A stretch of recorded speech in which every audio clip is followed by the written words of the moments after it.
কমলার মা হলুদের ডিব্বাটা নিয়ে হলুদটা ঢালো তো।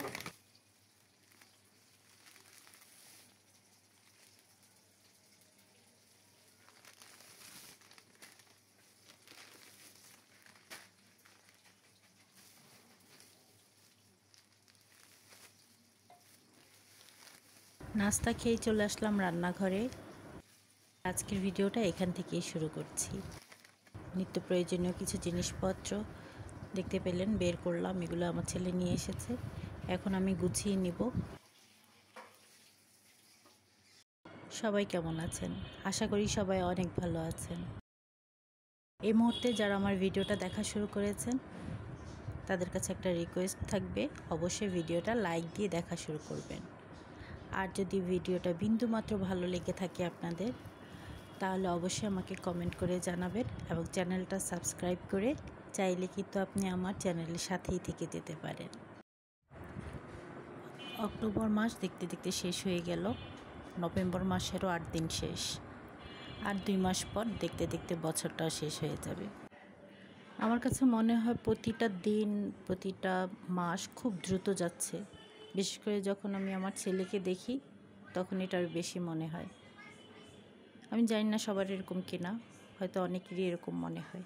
ছেলে মেয়ের এই বয়সটা 9-10-এর পরে আর কি বেশি মনে হয় যে ওরা খুব দ্রুত বড় হয়ে যাচ্ছে, দিনগুলো অনেক দ্রুত পার করে আসছি। অনেকে আছে দোকান থেকে ডিম এনে ডিমগুলো ভালোভাবে ধুয়ে নেয়, ডিমের উপরে ময়লা থাকে। আমরা সবসময় এক দোকান থেকেই সদাইপাতি আনি, মানে এই যে শুকনা বাজারগুলো আর কি, কিন্তু ডিমগুলো খুব পরিষ্কার থাকে। আমি জানি না তারা কি পরিষ্কার করে নেয় কি না, কিন্তু বাসায় আমার পরিষ্কার করতে হয় না। আপনারাও দেখতে পাচ্ছেন ডিমের গায়ে কিন্তু একটু ময়লা নেই। ফ্রিজে ডিম রাখলে ওইটাকে এনে আবার বাইরে রেখে নর্মাল করে তারপরে কেক, পুডিং বা যে কোনো আইটেম তৈরি করতে হয় আর কি। আগে আমি ফ্রিজে ডিম রাখতাম, তো যেহেতু আমার বাসায় আইটেমগুলো বেশি তৈরি হয় তাই আমি এখন ডিম নর্মালি রাখি। এদিকে দুধওয়ালা আবার দুধ দিয়ে গেছে, তো দুধটা ছেঁকে নিচ্ছি। তো মাঝে মাঝেই দুধের মধ্যে চুল বা পশম পাওয়া যেত আর কি। তো এরপর থেকে আমি সবসময় দুধ ছাঁকি এবং দুধে কিন্তু অনেক ময়লা থাকে। প্রায় 19-20 বছর থেকে আমি দুধ রোজ নিয়ে থাকি। আগে প্রতিদিন 1 কেজি নিতাম, তো মাঝখান দিয়ে দুধ খাওয়া হচ্ছে না, অনেক অপচয় হচ্ছে, তাই এখন একদিন পর পর 1 কেজি করে দুধ নিই। তাই খোলা দুধ একটু ময়লা থাকবেই। দোকান থেকে সবসময় গুঁড়া দুধ কেনা হয়, সেটা হচ্ছে শুধুমাত্র চা আর কফি খাওয়ার জন্য। এদিকে প্রতিদিন নাস্তা সেরে দুপুরবেলায় মানে রান্না করতে করতে আমার একটা দেশীয় ফল খেতে হয়। আমরা সাধারণত দেশি ফলটাই বেশি খেয়ে থাকি, বিদেশি ফল খেয়ে অসুস্থ হতে চাই না, তাই আর কি। তো কয়টা পেয়ারা কেটে নিলাম, 2টা পেয়ারা ছিল, পেয়ারা কেটে এখন লবণ দিয়ে দিচ্ছি হালকা। ছেলে আবার মাথায় তেল দিতে চাইলো, তো তেল নিয়ে নিচ্ছি অল্প করে, অল্প পরিমাণেই আছে। এই তেলটা আমার নিজের বানানো তেল, কয়েক বছর থেকে আমি নিজে নারিকেলের তেলের সাথে বিভিন্ন আইটেম দিয়ে বিভিন্ন রকম জিনিসপত্র দিয়ে আর কি তেলটা বানিয়ে থাকি। তো একদিন আপনাদের সাথে এই তেল বানানোর একটা রেসিপি শেয়ার করব। তেল একদমই শেষ, তো সামান্য পরিমাণে যেটুকু আছে ওখান থেকে ছেঁকে নিয়ে নিলাম। নিচেরগুলোতে অনেক কালো ময়লার মতো জমেছে, আসলে ময়লা না, বিভিন্ন ইনগ্রিডিয়েন্টস দিয়ে বানানো হয়, তো এই জন্য আর কি। অনেক বছর যাবৎ আমি আমার তৈরি করা এই তেলটা দিয়ে থাকি আর আমি অনেক উপকার পেয়েছি।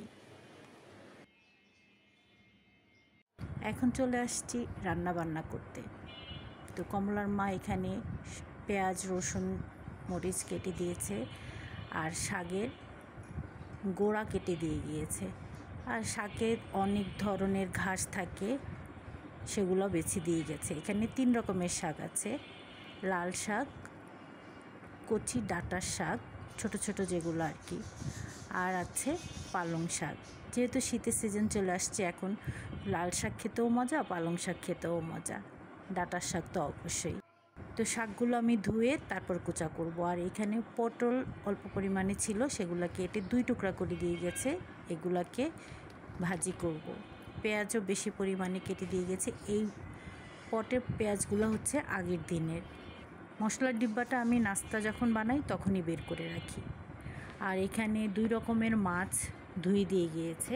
সিঙ্কের নিচে যে হাউসটা আছে ওইখানে রেখেই সব ধুয়ে দিয়ে যায়। কমলার মা কিন্তু মাছ খুব সুন্দরভাবে ধোয়। মাছ মাংস কমলার মা ধুয়ে দেওয়ার পর আমি আবার ধুয়ে তারপর রান্না করি। পেয়া আর রুই মাছ 2 রকম মাছ, 2টা আলাদাভাবে ধুয়েছে। এই মাছগুলো বাজার থেকেই কেটে নিয়ে আসা হয়েছে। সব সময় বড় মাছগুলো বাজার থেকে কেটে নিয়ে আসে। তো কমলার মায়ের কাজ হচ্ছে শুধু ধুয়ে পরিষ্কার করে নেওয়া আর কি। সত্যি কথা বলতে মাছ ধরতে আমার খুব বাজে লাগে, কারণ মাছের গন্ধটা সহজে যেতে চায় না। রুই কাতল মাছ কাটার কোনো অভিজ্ঞতা আসলে আমার নাই, তবে আমি অনেকবার ইলিশ মাছ কেটেছি। ইলিশ মাছ কাটতে ভালো লাগে। আজকে যে মাছগুলো রান্না করব সেগুলো বাদে আর বাকি সব মাছগুলো পলিথিনে ভরে নিয়েছি। আলাদা আলাদা করে পলিথিনে নিয়ে নিয়েছি। প্রতিদিন যে কয় পিস রান্না করব সেগুলা একটা পলিথিনে রেখেছি। এভাবে করে অনেকগুলো ছোট ছোট পলিথিনে রেখে এখন ফ্রিজে রেখে দিব। এতে করে সুবিধা হচ্ছে, যেদিন আমি যে মাছটা রান্না করব শুধুমাত্র সেটা বের করলেই হবে।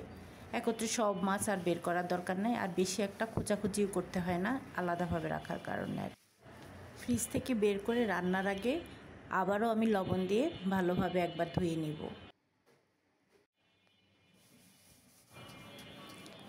সিঙ্কে যদি আমি মাছ মাংস ধুই তাহলে সবজি বা শাক রাখার আগে আমি আবার খুব ভালোভাবে সাবান দিয়ে সিঙ্কটা পরিষ্কার করে নিই।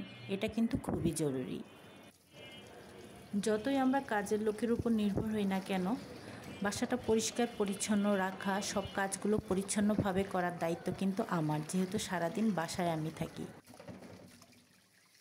আর কাজের লোকের কাজগুলো সে সঠিকভাবে কিভাবে করবে পরিচ্ছন্নতার সাথে, সেটা পরিচালনা করার দায়িত্ব আমার। ঘর বাড়ি, রান্নাঘর, খাবার দাবার সব কিছুর পরিষ্কার পরিচ্ছন্নতার উপর নির্ভর করবে আমার এবং আমাদের সুস্বাস্থ্য। তাই আমি এদিকটায় খুব সচেতন। শাক ধোয়ার আগে সিঙ্ক আর যে পাত্রে শাক ধোবো দুইটাই খুব ভালোভাবে পরিষ্কার করে নিলাম। এখন শাকগুলা অনেক সময় নিয়ে খুব ভালোভাবে ধুয়ে নেব। শীতের শাক বলে কথা, প্রচুর বালু আর কাদামাটি থাকে। শাক সবজি স্বাস্থ্যের পক্ষে খুবই ভালো, কিন্তু কখনো কখনো খুবই ক্ষতিকর হয় যদি সেটায় মেডিসিন দেওয়া থাকে। তাই যে কোনো শাক সবজি রান্নার আগে কমপক্ষে আধা ঘন্টা ভিজিয়ে রাখি।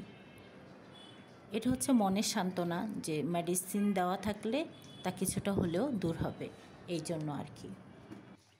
তো এইবার গরমে তেমন শাক খেতেই পারি নাই। গরমে শাক তাড়াতাড়ি নষ্ট হয়ে যায়, তাই বেশি পরিমাণে মেডিসিন দেওয়া হয় পাতাগুলো তরতাজা রাখার জন্য। সব সবজি ব্যবসায়ীরা পানির সাথে মেডিসিন মিলিয়ে সেই পানিটা বারবার সবজিতে, শাকের উপরে ছিটা দেয়, যাতে করে পরের দিন পর্যন্ত সবজি বা শাক পাতাগুলো তরতাজা থাকে।